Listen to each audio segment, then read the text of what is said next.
I am delighted to welcome Suzan Colon. Cologne. Cologne. Yeah. Suzan Cologne is a former senior editor of O, the Oprah magazine, and the author of Yoga Mind, Journey Beyond the Physical, 30 Days to Transform Your Practice and Revolutionize Your Life from the Inside Out. Her personal essays have been featured in O, the Oprah magazine, 3 Oprah magazine best of anthologies, the Huffington Post, and other media. Suzan has been teaching yoga to people of all abilities since 2002. These days, she teaches yoga not as a physical exercise, but as a life path for reducing stress and increasing happiness. Suzan has appeared on The Today Show, The Early Show, and NPR. She is the creator of the iTunes app, Take a Yoga Break. To learn how to bring the bliss of yoga off the mat and into every part of your life, visit Suzan Cologne.com. Okay. Yeah. So first, I just want to say, the book to me is unlike any other book. It's so comprehensive, and I have always thought of yoga as the physical. I Yeah. didn't realize how comprehensive yoga is, and really how everyone, it seems, could benefit from yoga. So I wanted to just read one thing. It says, most of the estimated 36 million Americans who embrace yoga are doing only asana. Yeah. Asana. I am not that experienced with yoga, but I have not used it like you wrote about it. And after reading your book, I'm going to start incorporating and trying your program. So, Oh, thank you. That's so good to hear. I mean, it's like, that was exactly the point of the book, is that where I was trained to be a yoga teacher and where I learned about yoga, which is Integral Yoga Institute in New York City. It's actually the oldest yoga studio in New York, 51 years and going strong. And their emphasis, you go in there for the physical practice, but their emphasis is really that you can be much calmer and less stressed and more patient and happier through this larger practice of yoga, which starts with the physical, but then it goes out into the meditation, spiritual practices, which are entirely ecumenical. They're not religious in any way. And that training really kind of opened my mind to, like, wow, this stuff really works for me on a daily basis. And I wish I could share it with other people. And then, as you know from reading the book, there was a major life event that, sort of set that into motion with my friend Francesco. right. I'm going to start before we go there. If you could just talk about the background of yoga, Mm-hmm. a brief overview of the background, and then we'll go into your book too. Right, exactly. So yoga, the way it's perceived in America and in the Western civilizations, is kind of backward. The physical practice that we think yoga is was actually exercises that would allow these kind of sages who dedicated their life to spiritual evolution, spiritual learning, spiritual study. They just wanted to sit comfortably in meditation, because if you sit in meditation for a while, you get really stiff. It's kind of like you feel a little creaky. So they came up with these physical postures, these exercises, so that they would become limber enough to be able to sit for long periods of time, so that they could then meditate, study scripture, and become more spiritually evolved, so that they could bring more good to the world. It wasn't like they were getting up and saying, I got to exercise, I got to, do my yoga or whatever. But the way it translated in the West, because people were so enamored of the physical practice and it makes people feel so good, they saw that as the end game. It's just sort of like in the 70s when yoga really started coming to America. Um, there was more study of the mindfulness practices, the meditation practices, the practices for daily living that you could use like you're in a traffic jam or a crowded subway and you're like, oh, I need my yoga tools. But that kind of got lost somewhere in the 80s and 90s, where yoga fitness exercises just became yoga.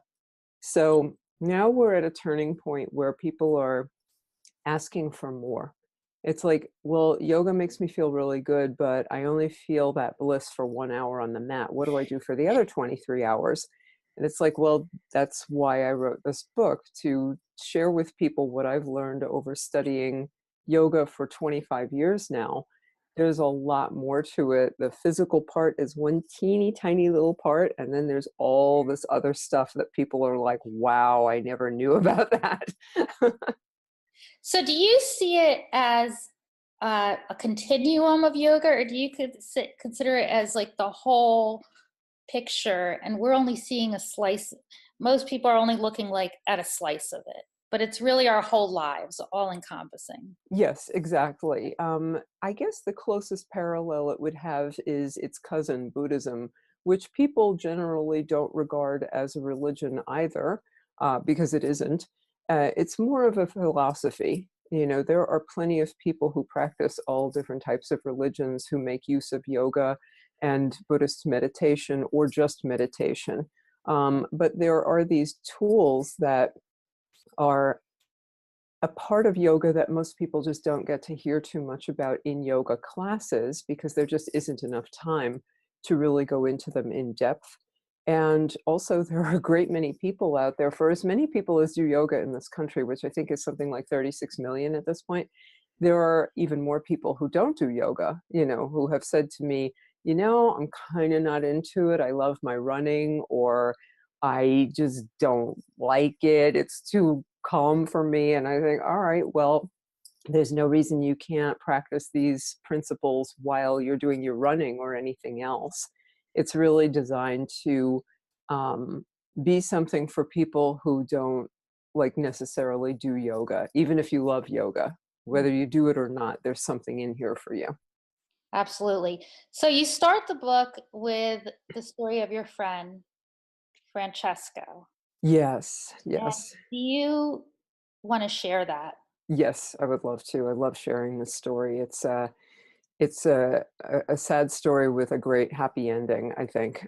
So when I graduated from yoga teacher training in May of 2002, I'd taken yoga teacher training to help people. I really wanted people to feel as good as I did when I took a yoga class. You know, I was very excited about this.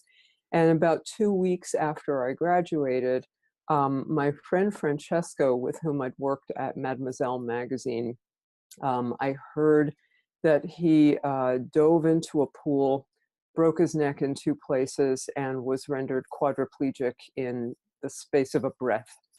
And this was just devastating news, but at least he was alive. And he survived nearly drowning in the pool because he couldn't move.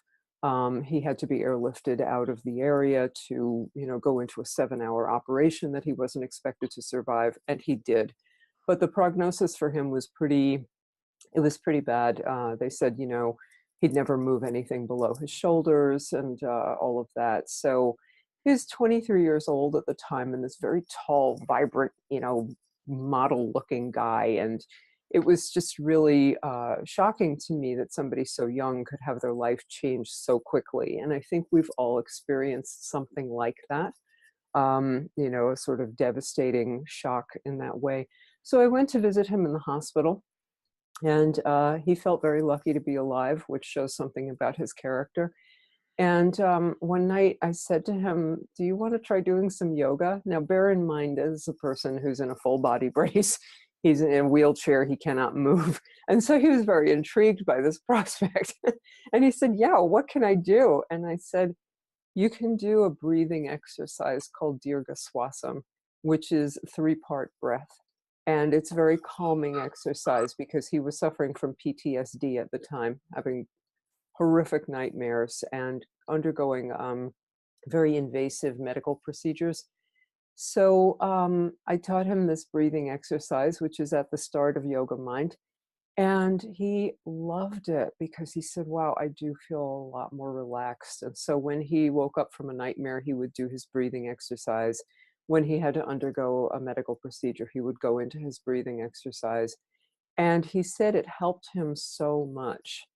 And that began a series of weekly visits for over a year where I would go and we would, quote unquote, do yoga, which was his form of yoga. It was no less yoga because he wasn't doing a sun salutation. He was absolutely, yoga means union, usually of the body, the mind, and the breath. And he was exemplifying yoga. So I wanted to tell his story too, because it was a beautiful story of somebody who really had a courageous will to live. And he really taught me what yoga was about. I mean, I've had some fantastic yoga teachers in my time. And this person who is in a wheelchair uh, became my greatest yoga teacher. So I just wanted to share that with everybody. That's amazing. Yeah, yeah, You he's know, incredible. it's so interesting how often we look at things and we just cut it off. Like, I cannot. We look at our limitations, we look at definitions of things, and it's like black and white. I cannot do this. Yeah, And we don't realize that there are aspects of it, whatever the challenge is, that maybe we can do, and it's worth trying. yeah, This has nothing to do with your book, but I have lupus. uh-huh, And the one thing about lupus is you can't go in the sun. You're not right, supposed to go in the sun. They know that it could trigger it. right. And for me, I grew up by the beach, Oh, and I was always outdoors rowing. I didn't accept no for an answer. So what I did is I go to the beach when the sun is setting. And the oh, sun is about to go down, but it's pretty much shaded. yeah, And that to me has become my time. And instead of looking at it as something I can't do, I look at it as my beautiful, private sunsetting time at the beach. So exactly. it's the same. That's what this story reminded me of, that he's taking the most beautiful parts of it. And we learn by giving and by reaching out is how we learn some of the greatest lessons. So um, That's beautiful, though, that you've managed to take something that most people, oh, I can't go out in the sun. And you're like, no, that's not exactly true. I mean, truly, if we can just maintain open minds and open see, minds, right? where we might go with something.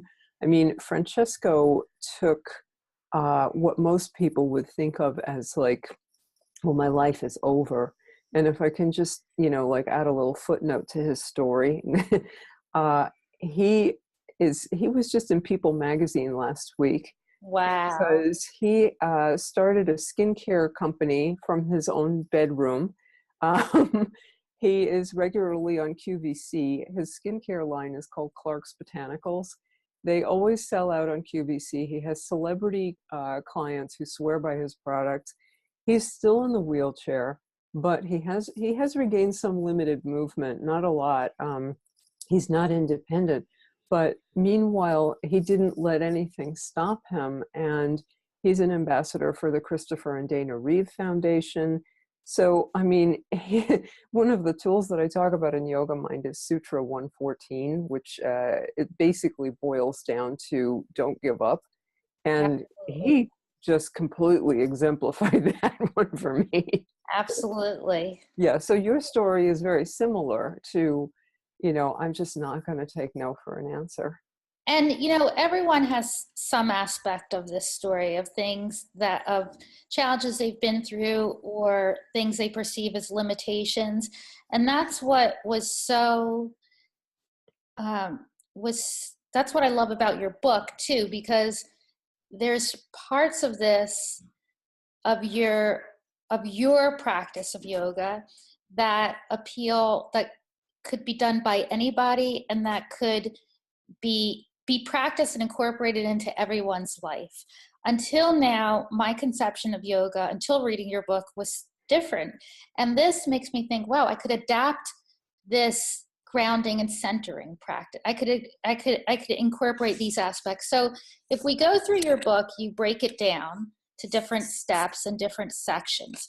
So Yes. if we start with grounding and centering, it begins with setting an intention, making a spiritual resolution. Yes. I don't know that I'm going to pronounce everything right. That's Sankalpa. But do you Sankalpa. want to go through, and then Dirga? Dirga Swasam, which is the breathing practice. Right. And So, yeah, and then we would go to how to deal with the negative narrative in the mind with a tool called ahimsa, which is non-harming. Then we go on to creating your own affirmation with a mantra that you make up. And I also give examples in the book. Dharana is about focus. It's about concentration, which is the first stage of meditation. So that would be about mindfulness. Then we have the Sangha, which is like your spiritual support group. It's a group of like-minded friends or strangers who are on the same path as you are, whatever path that may be. That could be recovery from addiction, that could be a support group for illness, or just this pursuit of, becoming a little bit more enlightened. Then we have something called brahmacharya, which is the yoga tool of conserving your energy. And then asana, which is the physical practice that we all know about, but finding your yoga, finding your expression of yoga. It may not actually be yoga, but if you are moving mindfully, then that is a form of yoga, whatever movement that may be. what I love is how comprehensive each section is, and how every one of these steps is something that we could adapt into our lives. Oh yeah, So absolutely. grounding and centering, could you just say the overall goal of that first step, I guess, or any overall tips for incorporating all of these: setting intention, breathing, conserving our energy, adopting a mantra? Yeah, the book, it's a 30-day program, because obviously it's like not that easy to absorb everything instantaneously in one reading. So the book is designed so that you can either read through it entirely to get a taste of it and then start the 30-day program, or you can just go day by day. So in that first section, grounding and centering, I find are the most accessible of the yoga tools that I've talked about in the book. These are the ones that are kind of like the quick grasp, like, oh, I get that, I can do that immediately. These are the ones that are easiest to incorporate into daily life. They're not difficult in the slightest. None of the tools takes up very much time. So in the same way that if you went into a yoga class, you would do some warm-up exercises before you started doing the kind of more challenging poses, these are kind of like our warm-ups. And they're a way to get grounded, to solidify the concepts and just kind of go, all right, I'm going to start this 30-day program. I'm going to be more mindful. I like this. This is kind of cool, because they're just simple. As you pointed out before, they are easy to incorporate in daily life. So I wanted to just lay a nice foundation with that kind of thing. And even as you read through these, I felt myself kind of unpeeling a layer, letting go a little bit, just looking at the world a little bit differently, going through our lives a little bit differently. I think that our daily lives are so busy with so many demands, so many responsibilities, right? That when you start reading this to yourself, focus the mind, breathe, put out, set an intention, a reminder out of life that take some time, look around you. Yeah, that's it exactly. That was my intention, my sankalpa. So I'm glad that it actually worked. And then you talk about introspective work, attitudes towards ourselves that we might not be aware of. Mm-hmm. Exactly. So the next section is mindful shifts. And I talk about Maitri, which is kindness. and how to be kind to yourself as well as to other people. Because without that piece, it's sometimes difficult to, be kind to others. I talk about satya, which means truth, and honesty in a compassionate way. We have this idea of honesty that it has to be brutal. Not at all. It should be compassionate honesty. Saucha, which is a spiritual spring cleaning. The next tool is on day 12, aparigraha, the joy of having, eating, and being enough. Aparigraha is non-hoarding. So we get into this idea of like, well, what is enough for me? Especially these days when people are accumulating a lot of material goods, it's an interesting question to ask. There's ashteya, which means non-stealing, but the way we're looking at it is as giving and receiving. Pratyahara is more quiet time for the senses. It's one of my favorites. And finally, santosha, which is contentment. And what a relief that can be to actually stop pursuing happiness. Like we get kind of crazy doing that. And to just explore the idea of contentment. That's a word that we just don't, it doesn't come up very often for us, unfortunately. And it is a huge relief to just be, oh, content. Wow. Okay. In the book, you wrote it too, as Santosha, a tool that helps us release, I'll be happy when whatever. Right? Yeah. And that's such a biggie. It is. And as you read through this section, I feel like I realized how much negative talk is within constantly. Yeah. And it's like almost the opposite of some of the things we say, I find myself saying every day, to say, I'm happy right now. And to give yourself kindness instead of the constant, did I do that well enough? Well, I did everything this, but I messed up on this, just to give yourself changing. I think even identifying the fact that we have that negativity, we're so hard on ourselves. Yeah. And then combating it with kindness and compassion and honesty and balance is so valuable. It really is. I don't think we realize just how much negative self-talk goes on in the brain, in the mind. There's just this little constant chatter of, well, I'm not sure how that went, or, I'm not doing enough, or I'm not being enough, or I don't have enough, or I'll be happy when. And we kind of don't, because it's so consistent, this chatter, we don't stop to question, what's that doing there? Why do I have to be so harsh about everything I do? Mm-hmm. And there's an exercise in Yoga Mind where we just kind of step back and observe the chatter in the head with compassion. And then we start turning it around with some of the other tools so that it actually turns into this conscious, positive self-talk of like, hey, I'm doing great, or I am content.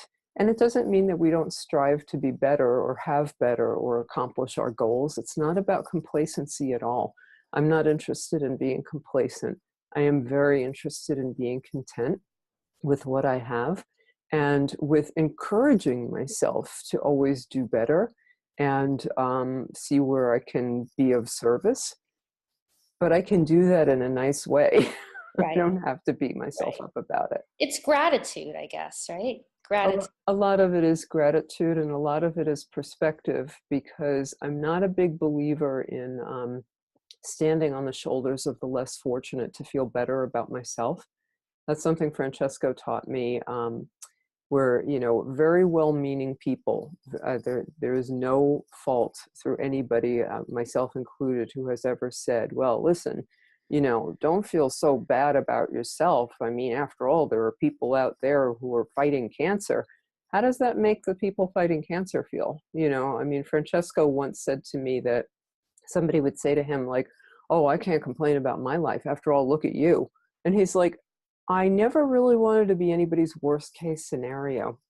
So I'm not a big believer in that kind of perspective. My perspective comes from what Francesco said when I first saw him in the hospital. And I said, all right, stupid question, but how are you doing? And he said, I'm doing okay. I could have died. I'm really all right. And this is a guy in a wheelchair, cannot move a muscle. And he said to me, I'm okay. I could have died. Did you hear about that? And I said, yeah, I did. And he said, yeah, I'm really lucky. Wow. So yeah, it's, for me, a lot of it is, as you say, it's about gratitude, but a big, big part of this is perspective within our own circumstances without having to kind of steal from somebody else's. Yes, I understand. That's a Yeah. huge, thank you for that. That's a really great point. Yeah, I don't like pity. I like compassion. I love empathy, but I'm not a big fan of pity. Pity, Or comparisons then. or comparison. Yeah, compare and despair. It does not work for anybody because also, we don't live other people's lives.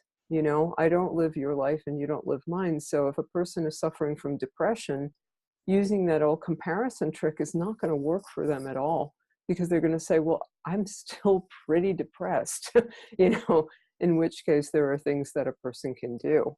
So yeah, I think a lot of it, perspective is wonderful. And that's a lot of what Yoga Mind is about, is how to create a healthy perspective shift within your own life. That's great. So moving on, finding your balance. Yes. Can you talk about that?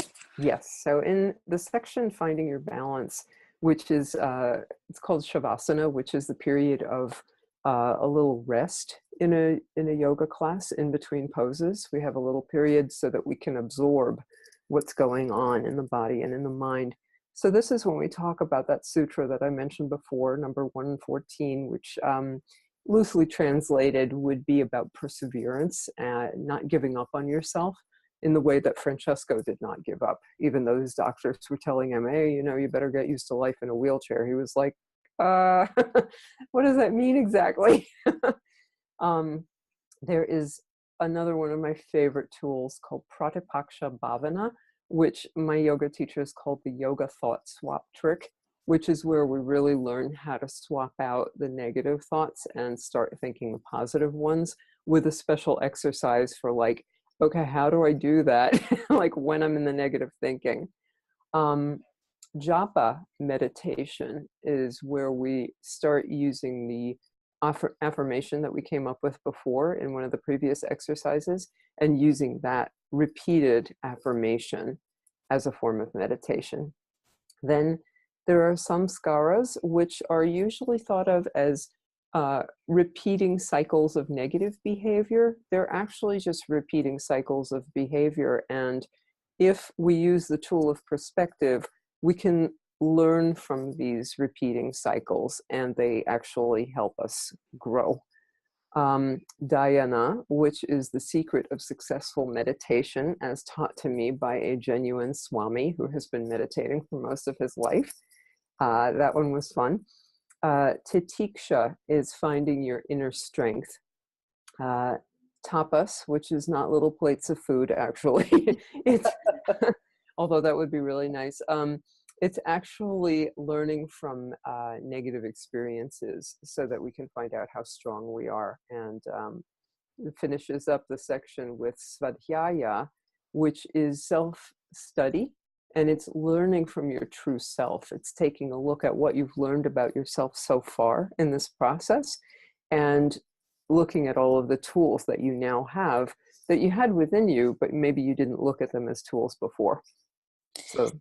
So a lot of this is also so eye-opening to self-discovery, our journey towards self-discovery, identifying that we have habits that may be harmful, right? You have to identify them to change them, or recognize them, I guess. So it's such an eye-opening experience that can only lead, I would think, to growth. If you do take action afterward, because sometimes we identify the negative behaviors and we think to ourselves, oh, well, that's just the way I am. Self-study is kind of a two-part deal. One, you're finding out things about yourself, and some of them may be somewhat upsetting, you know, like, oh, I didn't realize I had that negative habit, or that's, you know, it's like food is not my problem, stress eating is my problem, that kind of a thing. Mhm. But then we have to take action. We have to replace that behavior with a positive behavior and do your version of, okay, I can't go out in bright sunlight, but I can go out into sunset. You know, it's again that shift of, okay, well, what can I do about this? What can I do with this?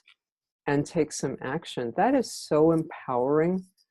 I have seen such great changes take place in people once they realize, like, you do actually have, you know, the power to do something. You can change this around. You can take this and you can do whatever you want with it, but you don't have to sit with it. You don't have to accept it as your fate. And again, there's Francesco with his amazing story of, it's not like he got up out of that wheelchair and walked and he's able-bodied and all that kind of stuff again. He is in the wheelchair living a really great life.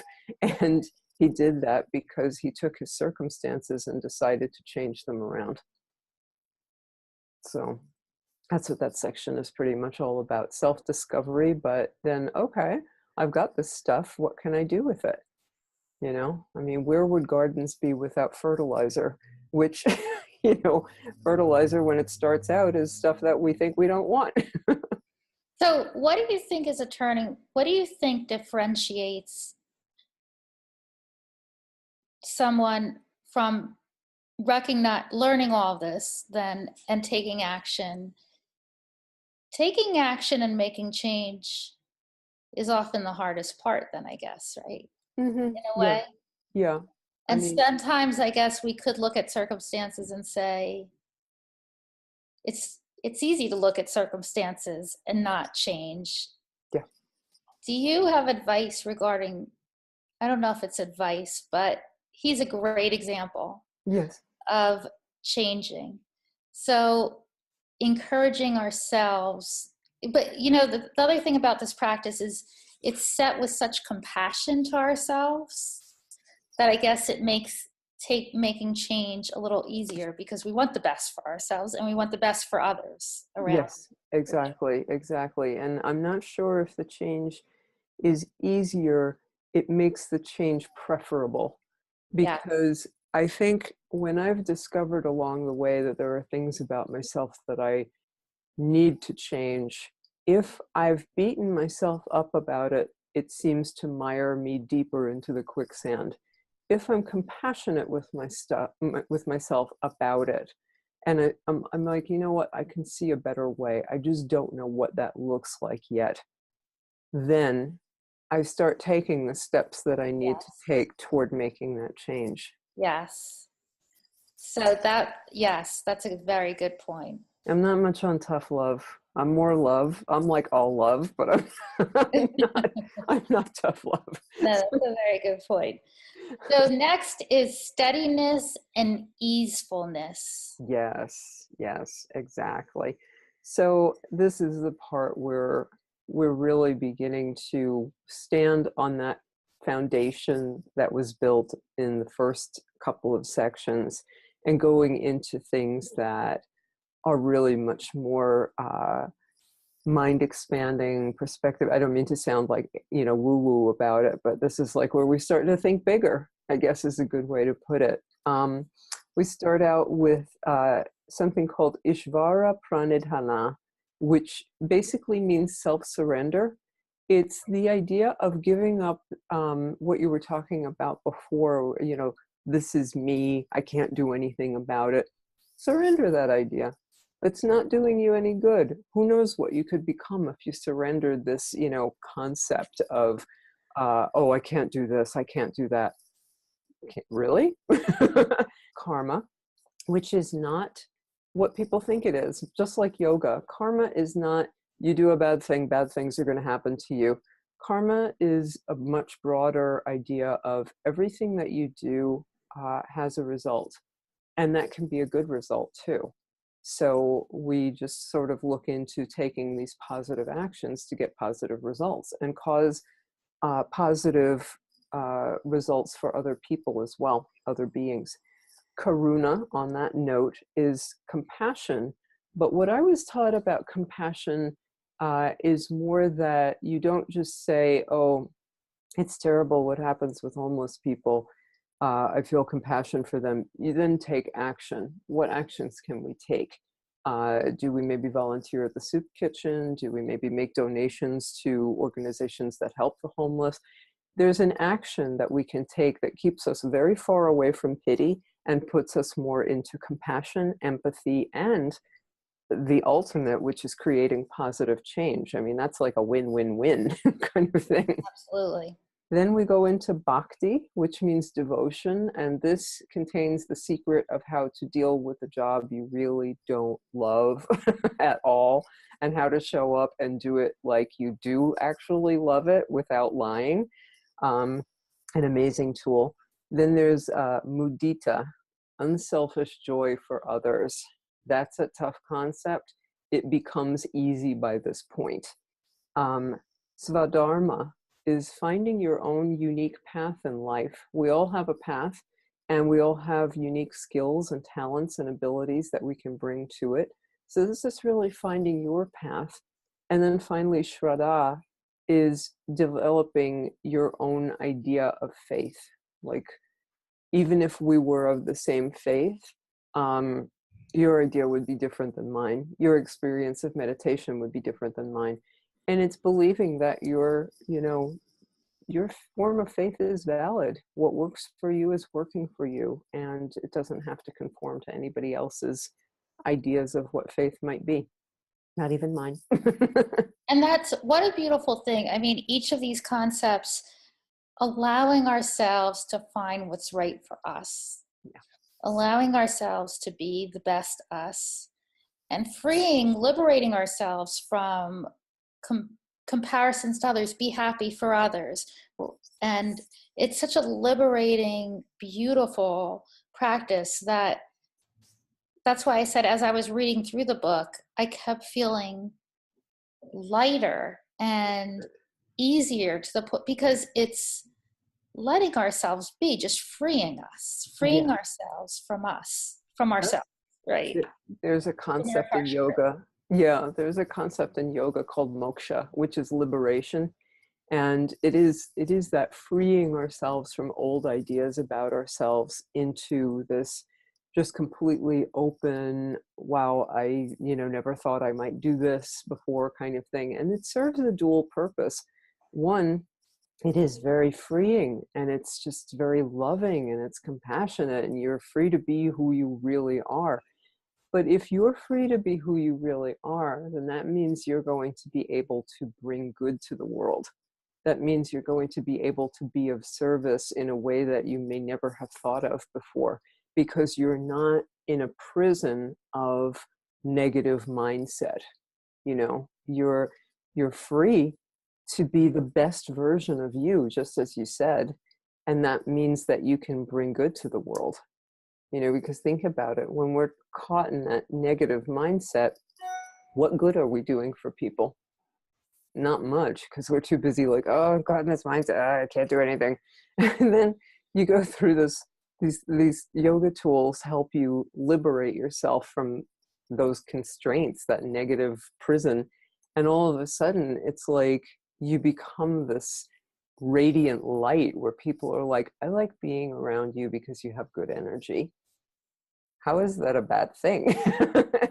We'll need a little bit more good energy these days. The world is getting a little tense and a little scary. So, by using these tools, it put me out of the mindset of, oh, I don't know if I can write this book. I mean, I don't know if I'm up to it. I don't know, but I use the tools, and all of a sudden I'm like, I have to write this book, because then it could do for people what it's done for me, and what it did for Francesco, and what it's done for thousands of other people who have, done used these tools. And, just as you bring a lot of positivity through these webinars, you're helping people. If you were caught in this negative mindset, oh, who am I to do that? I don't know. People wouldn't be helped. I'm sure everybody out there who loves Friends Health Connection would agree. They're like, thank That's you. one of one of the things that I'm trying to do is we could stay stuck where we are, or we could come out. I just interviewed someone who is blind and climbed Mount Everest Wow. and has done, all these remarkable things. And it's so easy to get stuck in I can't instead of moving forward. Keep moving forward and growing in a positive way. Yeah. So I think of this book, and I don't say this about a lot of books, but packaged together, it's kind of like a gift that we could give ourselves, this way of life. And this is a great guide to start and incorporate these changes into our lives. That makes me so happy to hear that, because that was the intention. I really did want to give this gift to people, so that they could be who they're supposed to be their best and truest selves. And they don't have to know, nobody has to know what that's going to look like, but you go through your own process with these tools and you find out, and it's a beautiful thing. It is. That's the best we could strive for. Truly. So I want to thank you for writing this. Is there any final takeaway or message you want to leave people with today? Not to wait too long, because the other story in the book, there's the very uplifting story of Francesco, and then there's the very realistic story of my friend Marnie, who at the same time Francesco was experiencing his big change in life, she received a diagnosis of terminal cancer, and I was one of her caregivers, along with good friends and her husband. And she died 9 days before her 35th birthday. And life can be shorter than we think. It's already pretty short. I would say just don't wait for whatever it is that you want to do, whether it's embarking on, this program of self-discovery, or climbing Mount Everest, whether you're blind or not, or whatever it is. We all have a chance to do a lot of good in this world, and even by doing the things that we want to do to inspire others. And I would just say, don't put it off. Just don't put it off. There is no someday. Someday is today. And that's kind of the way I live. I don't wait too much. That's great advice too. Upon closing, I'm just going to read this final takeaway that I found from the book. Things don't always turn out the way we want them to. When that happens, we do our best. We adjust, we adapt, we fall, and we get back up again. We ask for help and give it. In giving, we receive, and in receiving, we give. Everything changes: jobs, relationships, homes, our bodies. But if we remember yoga's true lesson, that we can go with the flow of change, we learn the value of every experience in our lives. So thank you so much for being here today, for writing this incredible gift, and for everything you are. Thank you so much for all the good that you do and all the light that you bring to people. And for your sunset story. I will always love that. Oh, thank you. And to everyone who joined, thanks for being here. Thank you.